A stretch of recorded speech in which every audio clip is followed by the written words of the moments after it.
श्री स्वामी समर्थ आपल्याच्या या व्हिडिओमध्ये आपल्या सर्वांचे मनापासून स्वागत। आम्ही आमच्या चॅनलवर आज तुमच्यासाठी एक वेगळा विषय घेऊन आलो आहोत। अनामिक भीती वाटते, अस्थिर मन शांत होत नाही, कळकळीने स्वामींना हाक मारा, ही प्रार्थना कराच। पण ती प्रार्थना तुम्हाला सांगण्यापूर्वी तुम्ही जर आपल्या चॅनलवर नवीन असाल तर चॅनलला सबस्क्राइब करायला विसरू नका। चला तर मग सुरू करूया। संकट काळात निराश उदास न होता मनोभावे स्वामींना या प्रार्थनेतून आर्तसाद घाला। अशक्य ही शक्य करतील स्वामी, हा भाव मनात कायम ठेवा। श्री स्वामी समर्थ। अनामिक भीती वाटते ना, मन अस्थिर शांत होत नाही, कळकळीने स्वामींना हाक मारा। श्री दत्तात्रयांचे तिसरे अवतार म्हणून अक्कलकोटचे श्री स्वामी समर्थ मानले जातात। आजही अनेकांना स्वामी समर्थ महाराजांच्या कृपेचा अद्भुत अनुभव येतो।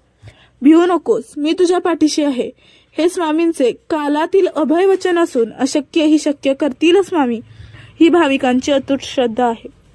स्वामी अद्भुत आहेत, स्वामी स्वयंभू स्वयंसिद्ध आहेत, स्वामी अतर्क्य अनुत्तम आहेत।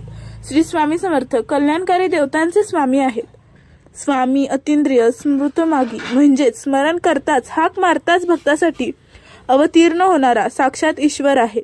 स्वामींचे महात्म्य आणि महिमा कालातील आहे। अनेकदा मनात अशांत अस्थिर असते, अनामिक भीती मनात दाटून येत असते, काय करावे काहीच सुचत नाही। अशा वेळी श्री स्वामी समर्थ महाराजांना आवर्जून हाक मारा आणि एक प्रार्थना अवश्य करा। अक्कलकोटात तर स्वामी भक्तांसाठी पंढरी मानली जाते। लाखो भाविक अक्कलकोटला जाऊन आवर्जून श्री स्वामी समर्थ महाराजांचे दर्शन घेतात। स्वामी आपल्यावर कधी कृपा करतील हेही कोणी सांगू शकत नाही, परंतु जेव्हा कृपा होते, शुभ आशीर्वाद मिळतात, स्वामींचे अनुभव येतात, तेव्हा जीवन अगदी धन्य झाल्यासारखे वाटते। परंतु रोजच्या धकाधकीच्या जीवनात बरे वाईट अनुभव येत असतात। मात्र काही वेळेस अशा काही घटना घडतात जेव्हा मन उद्विग्न होते, बेचैन व्हायला होते। अनेक दिवस अशाच अशांत मानसिकतेत जात असतात। आपण त्यातून बाहेर पडण्याचा मार्ग शोधत असतो, चाचपडत असतो, परंतु केवळ डोळ्यांसमोर अंधारच दिसत असतो। सगळे दिवस सारखे नसतात, सुख दुःखाचा ससेमिरा सुरूच राहतो। चांगले दिवस दाखवण्याआधी स्वामी परीक्षा घेतात। त्या संकट काळात न डगमगता एक प्रार्थना करावी, स्वामी नक्कीच बळ देतील। अनामिक भीती वाटते, अस्थिर मन शांत होत नाही, मानसिक शांतता लाभत नाही, प्रयत्न करूनही मेहनतीचे फळ मिळत नाही। अशा वेळी मनाची घालमेल अधिकच वाढते। अनेकदा संकटे येत असतात, संकटाला सामोरे जाण्याची ताकद देवाकडे मागावी। अशा वेळेस एक प्रार्थना अवश्य करावी, रोजच्या उपासनेत समाविष्ट करावी। केवळ शब्द नाही तर त्यामागील भाव समजून उमजून म्हणावी। असे केल्यास मन स्थिर शांत होण्यास मदत मिळू शकेल, विचारचक्र शमू शकेल, पूर्ण समर्पण भाव जागृत होऊ शकेल।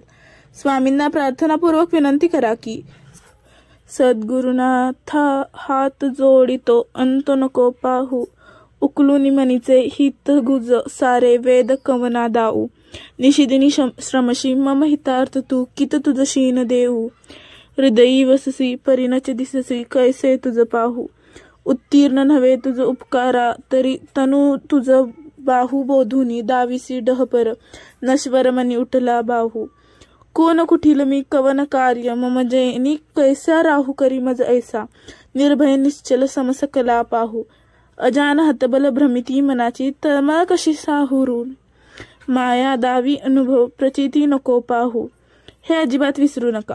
स्वामी कृपा प्राप्त होण्यासाठी आपण आपली योग्यता वाढवली पाहिजे। स्वामींवर अपार श्रद्धा आणि दृढ विश्वास ठेवा, स्वामी नक्कीच शुभ करतील, अशी अढळ श्रद्धा कायम ठेवा। स्वामी महाराजांप्रती केवळ नम्र शरणागत आणि समर्पण भाव ठेवा। स्वामींवरील निष्ठा आणि श्रद्धा कधीही कमी होऊ देऊ नका। स्वामींवरील विश्वास, सतत नामस्मरण, स्वामी सेवा करत राहा।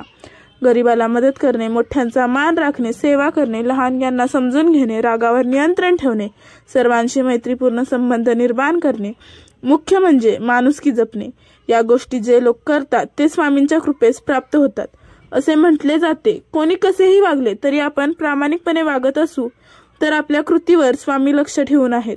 आपले कार्य त्यांना समर्पित करावे। संकट काळात निराश उदास न होता मनोभावे स्वामींना या प्रार्थनेतून आर्तसाद घाला। स्वामी निश्चित मदत करतील आणि अशक्य ही शक्य करतील, असा दृढ विश्वास मनात कायम ठेवा। श्री स्वामी समर्थ। जेव्हा कधीही तुम्ही अडचणीत असाल तेव्हा ह्या प्रार्थना नक्की करा, तुम्हाला नक्कीच आशीर्वाद मिळतील। स्वामी महाराजांची कृपा आपल्यावर सदैव राहो।